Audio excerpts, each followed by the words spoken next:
कृष्णचंद्र जो अश्रु प्रवाह करते हैं राधा गोपी जनों के लिए, वो उद्धव जी अचानक आ गए, उन्होंने देखा भगवान के अश्रु चल रहे हैं, तो उनका प्रभु ये मुझे रहस्य जानना है कि आप क्यों रो रहे हैं,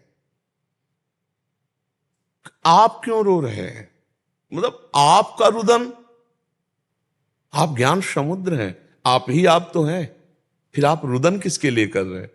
बोले हमारा स्वभाव है कि मुझे जो जैसे भजता है, ये था माम प्रपद्यन्ते तास्ततो भजाम में हम, तो गोपी जन वृंदावन में रुदन करते हुए मेरा स्मरण कर रहे हैं, तो मुझे उनके स्मरण में रुदन करना आ रहा है। अगर मेरा रुदन बंद करवाना चाहते तो गोपियों का रुदन बंद करवा दो। उद्धव जी को लगा कि गोपियों को आत्मज्ञान नहीं, तो मैं जाकर उनको आत्मज्ञान कराऊंगा कि श्री कृष्ण कण कण में है, श्री कृष्ण तुम्हारी आत्मा है, ऐसा ज्ञान कराऊंगा तो उनका विरह शांत हो जाएगा। लेकिन यहां उल्टा हो गया, जब यहां आए तो उनका जो हृदय भगवान को जितना जान पाया था, बृहस्पति जी के शिष्य हैं, भगवान के मित्र हैं, भगवान के मंत्री हैं, भगवान के ज्ञाता है, भगवत तत्व के रहस्य के ज्ञाता हैं उद्धव जी, लेकिन प्रेम रहस्य के ज्ञाता नहीं थे। तो उद्धव जी के मन में आया कि मुझे श्री कृष्ण ने ठग लिया, अपना प्रेम तो दिया ही नहीं जो गोपी जनों में व्याप्त है।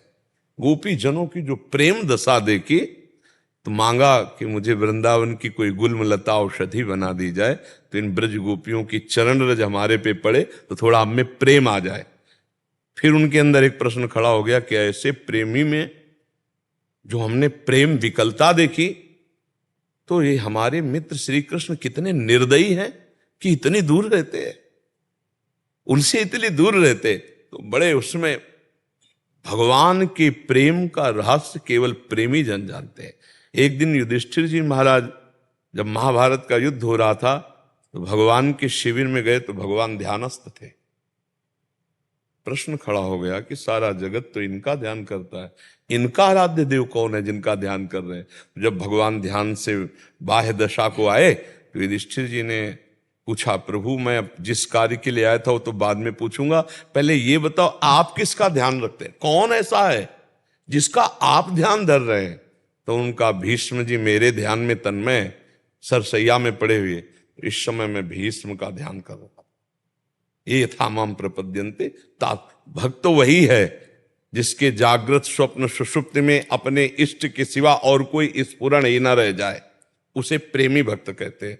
न लोक की चाह, न परलोक की चाह, न मोक्ष की चाह, अर्थ न धर्म न काम रुचि, गति न चहो निर्वाण, जन्म जन्म रति राम पद यह वरदान।